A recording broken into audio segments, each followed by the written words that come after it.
Bismillahirrahmanirrahim. Assalamualaikum warahmatullahi wabarakatuh.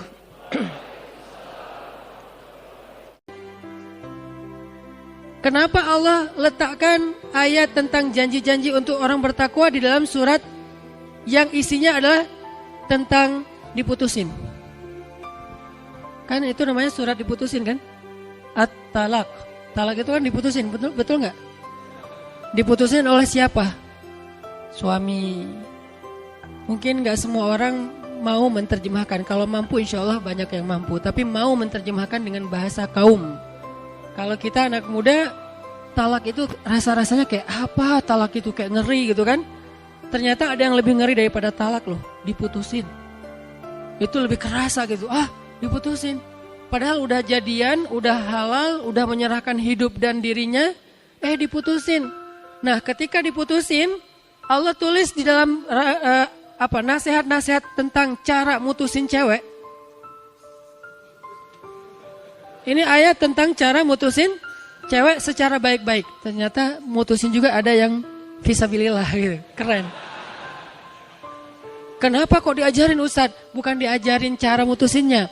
Cara mutusin yang bisa balikan. Itu tuh keren banget tuh surat tuh. Kok jadi bahas itu sih Ustadz? Ini karena ayat takwa taruh di situ. Cara mutusin yang gampang balikan. Karena kalau mutusin gak balikan, itu tuh kasihan perempuannya. Justru ayat ini, kesannya angle yang tadi saya agak nakal mengeluarkan statement di awal tuh apa? Cara mutusin cewek. Tapi tahu gak rahasianya? Kalau mau diperpanjang nih kalimatnya, cara mutusin cewek yang menghargai mereka supaya bisa cepat balikan. Itu yang panjangnya. Sehingga kalau misalnya ada yang mengcrop video saya, pasti gak dengar ceramah saya.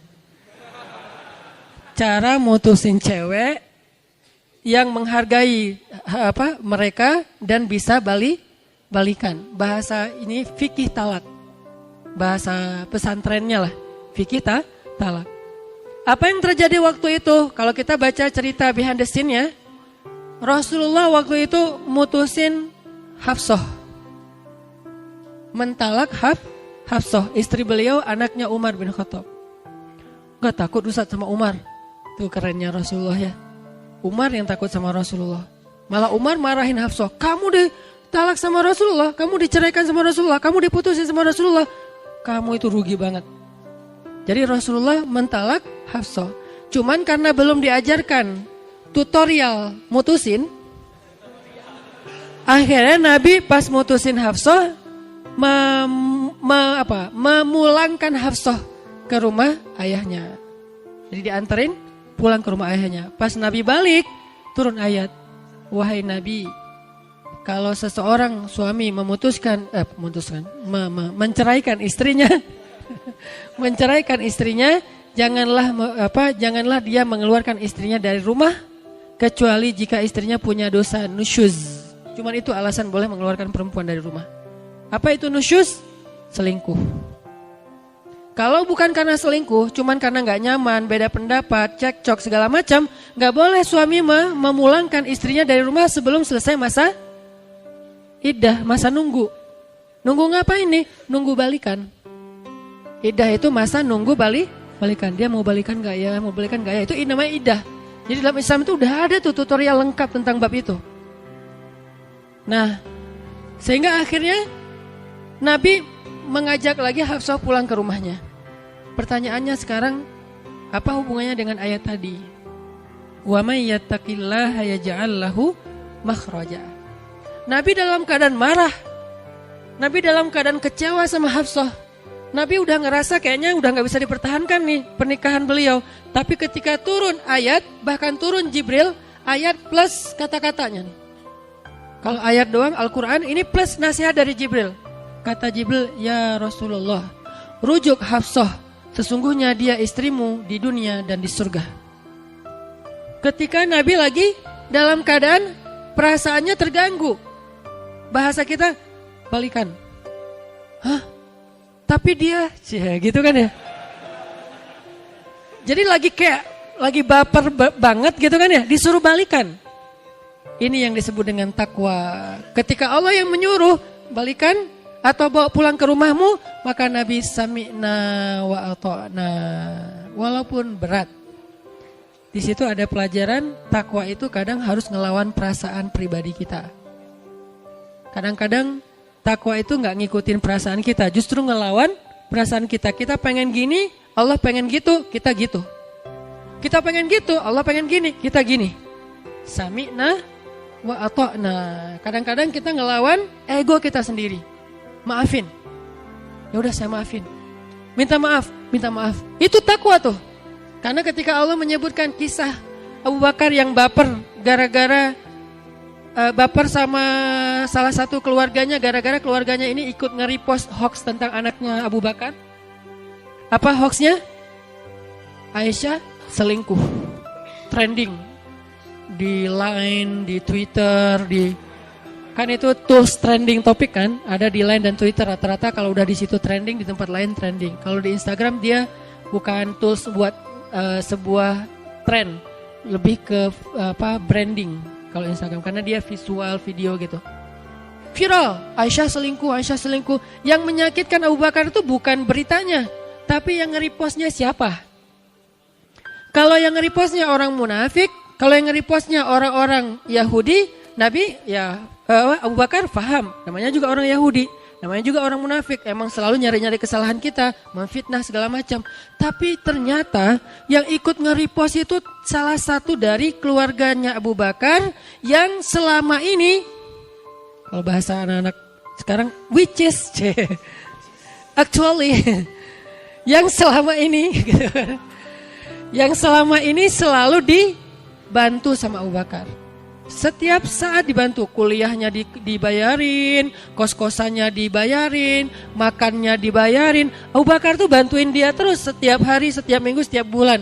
Tega-teganya dia nge-repost berita yang belum tentu kebenarannya tentang fitnah hoax terhadap Aisyah radhiyallahu anha. Sehingga Abu Bakar marah, baper, sedih, sakit hati, kecewa.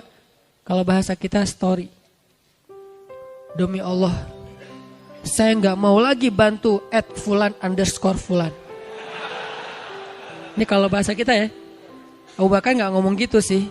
Ini kalau analogi sosial media kita. Demi Allah kata Abu Bakar, saya nggak mau lagi bantu dia. Nggak lama kemudian turun ayat di surat An-Nur ayat 22 kalau nggak salah. Kata Allah, janganlah orang yang memiliki kelebihan harta di antara kalian bersumpah untuk tidak lagi membantu saudaranya, kerabatnya, orang miskin, orang yang berhijrah di jalan Allah. Perintahnya apa? Wal ya'fu wal yasfahu. Maafkanlah dan berlapang dadalah. Nabi manggil Abu Bakar. Abu Bakar kesini dulu. Datang Abu Bakar. Ada apa ya Rasulullah? Udah turun ayat tentang kamu. Masya Allah. Apa ya Rasulullah? Pas dibaca langsung Abu Bakar menangis.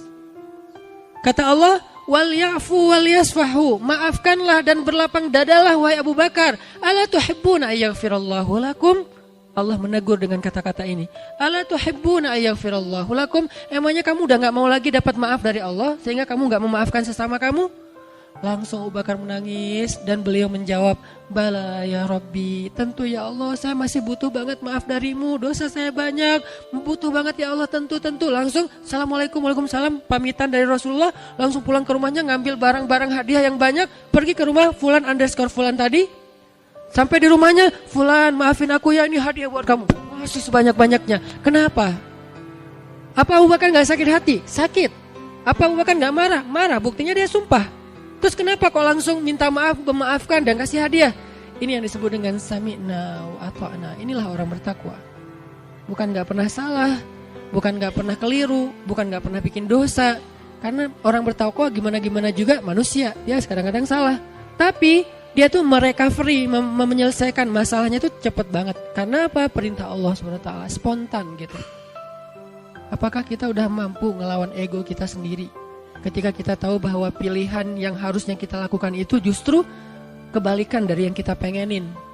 Itu takwa. Kalau kita tahu ayatnya nyuruh gini nih, saya gak pengen aslinya, lakukan. Sami'na wa ata'na. Dan Rasulullah di dalam konteks surat At-Talaq tuh lagi kayak gitu banget tuh. Lagi baper, lagi ngerasa gak nyaman dengan Hafsah, lagi agak sedih dengan Hafsah, lagi kayak gak bisa mempertahankan hubungan dengan Hafsah. Tiba-tiba kata Allah, bawa pulang Hafsah ke rumah. Sampai di rumah, rujuk Hafsah. Dirujuk, Hafsah kamu saya rujuk. Beres. Pertanyaannya dengan ayat tadi apa? Wa may yattaqillah. Yattaqillah dalam konteks Nabi waktu itu apa? Taat kepada Allah untuk bawa pulang Hafsah ke rumah. Makhrajanya di mana? Makhraja, jalan keluar untuk Nabi dan Hafsah. Ketika Nabi udah ngelihat wajah Hafsah yang sedih, Nabi nggak tega. Karena aslinya Nabi itu sifat beliau tuh nggak tegaan. Tadi beliau mentalak Hafsah tapi tidak sanggup melihat wajahnya. Sekarang udah ada di depan beliau, melihat wajah Hafsah. Ya Hafsah, kita rujuk aja, kita balikan yuk. Beres. Itu makhraja. Nah, kalau kita ambil adegan itu, kita balikin kepada kehidupan kita sekarang, terutama yang udah punya pasangan, yang belum, kalau bisa jangan pernah sampai mengamalkan surat ini. Cukup aja surat Ar-Rum lah ya. Wa min ayatihi, itu mah kayak gimana gitu dibacain surat itu. Tapi surat At-Tolak kayaknya gak usah diamalin deh. Karena gak perlu sampai ada adegan tolak. Tapi kalau ternyata di luar dugaan kita, di luar perkiraan kita terjadi, maka Allah tuh udah siap-siap, udah ngasih kita sebuah tutorial gimana caranya biar kita dapat jalan keluar. Jalan keluarnya apa? Balikan, itu jalan keluar. Gimana cara biar balikan? Takwa. Takwanya apa? Ikuti cara Allah. Ikuti cara Allah gimana? Tetaplah di rumah. Ceweknya tetap di rumah. Cowoknya tetap di rumah. Ceweknya tetap berdandan. Jangan ketika udah dalam keadaan iddah, ceweknya udah gak dandan lagi. Udah kayak ditinggal, kayak meninggal, kayak cerai mati. Gak dandan, biarin aja jelek. Enggak, dandan. Kenapa? Dandan itu supaya Allah kasih jalan keluar. Ceweknya dandan. Yang tadi sebelum iddah jarang dandan, sekarang pas iddah dandan banget gitu kan ya. Wah, touch up, blush on, apa, pakai foundationnya tebal gitu kayak nano coating gitu kan. Kan foundation tuh kayak nano coating kalau di mobilnya. Wah, tebal banget, kinclong gitu kan ya. Wah, udah dandan banget. Tujuannya buat apa teman-teman? Biar suaminya berkasih sayang lagi. Aduh, istri saya cantik ya. Wah, kalau gini gimana ya? Balikan gitu kan ya. Nah, itu tuh makhraja, itu tuh jalan keluar. Emang kayak gitu tutorial yang diajarkan Allah, syariat kalau bahasa kita. Syariat itu kan tutorial, how to kan. Bahasa resminya syariah, jalan atau cara. Kalau bahasa kita tutorial. Kayak gitu syariatnya, ceweknya berdandan, masakin buat suaminya masakan yang enak, siapin kopi, suaminya tetap ngasih nafkah buat istrinya, tetap bekerja, pulang capek-capek, makin dia capek pulang ke rumah disiapin makanan, makin berasa kasih sayang mereka. Kalau tidur-tiduran aja disiapin makanan kan males ya, biasa aja gak lapar kan, tapi makin lapar di luar, makin capek di luar, pulang dipijitin, pulang disiapin air anget, pulang terus diguyur. Ya jadi kerasa gitu, yang satu capek, yang satu pengertian, kan pas tuh, klop banget kan. Yang satu capek, yang satu pengertian. Akhirnya lama-lama mereka mulai, tadi diam-diaman aja. Pak, mau dimasakin air panas? Terserah. Awalnya nih, tapi disiapin air panasnya, gak usah bete dulu, siapin. Pak udah siapin tuh air panasnya, mungkin di tempat mereka gak ada water heater misalnya. Siapin air panas, mandi, disiapin handuknya wangi. Padahal yang kemarin juga baru pakai langsung diganti lagi, mumpung dalam masa iddah. Pokoknya kalau lagi masa iddah special treatment aja. Wah semuanya sampai lama-lama mulai nyaman, udah mandi pakai air hangat tuh kan badan kayak segar gitu kan. Antara pengen ngeteh, ngopi, udah disiapin di meja. Sebelahnya ada bon banyak, listrik, apa segala macam. Minta di reimburse. Jadi artinya kayak mereka tuh kayak bertahap karena serumah, jadi kayak ada interaksi gitu. Kebayang nggak kalau misalnya mereka beda rumah? Jadi kan nggak ada interaksi nih. Karena nggak ada interaksi, akhirnya kayak nggak ada kesempatan mereka balikan. Makanya Allah membuat syariat tetap serumah, tetap dandan, tetap cari nafkah. Di rumah nggak usah pakai jilbab karena masih muhrim. Udah aja pakaiannya yang biasa kayak di rumah. Kalau perlu lebih luar biasa dikit. Kalau sebelum masa iddah biasa, sekarang luar biasa gitu. Kan halal kan? Jadi saya nggak ngomong sesuatu yang negatif. Ini halal. Kalau ada yang mikir macam-macam berarti itulah konsekuensi masih sendiri ya. Jadi dia kayak wah akhirnya maaf bikinnya emang kayak gitu nih. Ketika malam hari Setelah sehari, 2 hari, kan iddah itu 3 kali suci. Sebulan, kan berat buat cowok kan ya? Ngerti kan? Ya gitulah pokoknya, berat. Udah sebulan, aduh gimana ya? Mulai culang-cileng gitu kan. Nah, begitu udah sebulan, ceweknya makin kesini tuh makin dandannya tuh makin keren. Jangan terlalu menor juga sih bikin ilfil ya. Ya standar lah, keren lah, natural, tapi dia kayak gitulah. Jadi suaminya tuh aduh gimana ya? Akhirnya maaf, kalau mereka dalam masa iddah itu suatu saat akhirnya suaminya datang kepada istrinya, lalu mempergaulinya secara terhormat, secara baik-baik, secara halal, maka otomatis mereka udah balikan, udah rujuk. Dan itu bahasa Al-Quran, udah dapat jalan keluar. Apa jalan keluarnya? Mereka damai. Ustadz, saya agak penasaran nih. Pas mereka datang kayak gitu tuh, terus mereka ngomongnya, kita balikan yuk atau gimana Ustadz?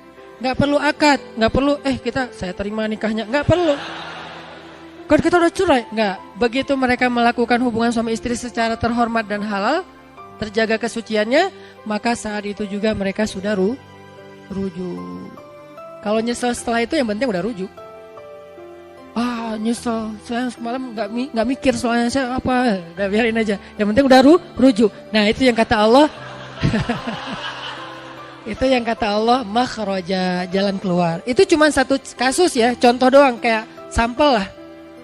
Nah nanti ada lagi kasus-kasus yang lain dan itu berlaku kaidah yang sama. Kaidahnya apa? Pokoknya ikut aja deh maunya Allah tuh apa. Kalau kita tahu Allah, ya ayyuha, apa ya Allah? Ternyata kafirun, bukan saya. Makanya jangan ya ayyuha udah langsung labbaik, enggak. Tunggu dulu ya ayyuha siapa nih? Kalau ya ayyuhal kafirun jangan. Kalau ya ayyuhal ladzina amanu oke lah, labbaik ya Rabbi. Aku penuhi panggilanmu ya Allah. Nah, kalau Allah udah manggil, baik itu teksnya Al-Qur'an, teksnya azan, teksnya hadis, teksnya nasihat dari para ulama, maka ikutin aja tuh. Sami'na wa ata'na, sami'na wa ata'na. Berat Ustaz, sami'na wa ata'na. Makin berat, berarti makin tauhiyah. Makin besar pengorbanannya. Makin besar pengorbanannya, makhrajanya tuh makin indah. Wa yarzuqhu min haitsu la yahtasib. Dikasih rezeki yang tidak terduga-duga. Makin berat pengorbanannya, makin rezekinya lebih tak terduga lagi. Sampai enggak ada dugaan sama sekali. Sampai bingung, ini mana gitu. Saking gedenya rezeki yang Allah kasih. Sampai kita kayak, apa ini? Kenapa kayak gini? Ini luar biasa. Sampai kaget sendiri, saking besarnya yang Allah berikan. Terus apalagi yang Allah janjiin? Wa may yattaqillaha yaj'al lahu min amrihi yusra. Di ayat di bawahnya. Siapa yang bertakwa kepada Allah dengan pengorbanan-pengorbanannya, Allah jadikan segala urusannya jadi mudah. Makin besar pengorbanan, makin mudah hidupnya. Udah selesai? Belum. Wa may yattaqillaha yukaffir anhu sayyi'atihi wa yu'zim lahu ajra. Makin besar pengorbanannya, makin besar dosa yang Allah ampunkan untuk dia, dan makin besar kebaikan yang Allah sediakan di akhirat untuk dia. Ini Allah janjikan untuk orang yang bertakwa. Makanya erat banget hubungannya antara takwa dengan tauhiyah.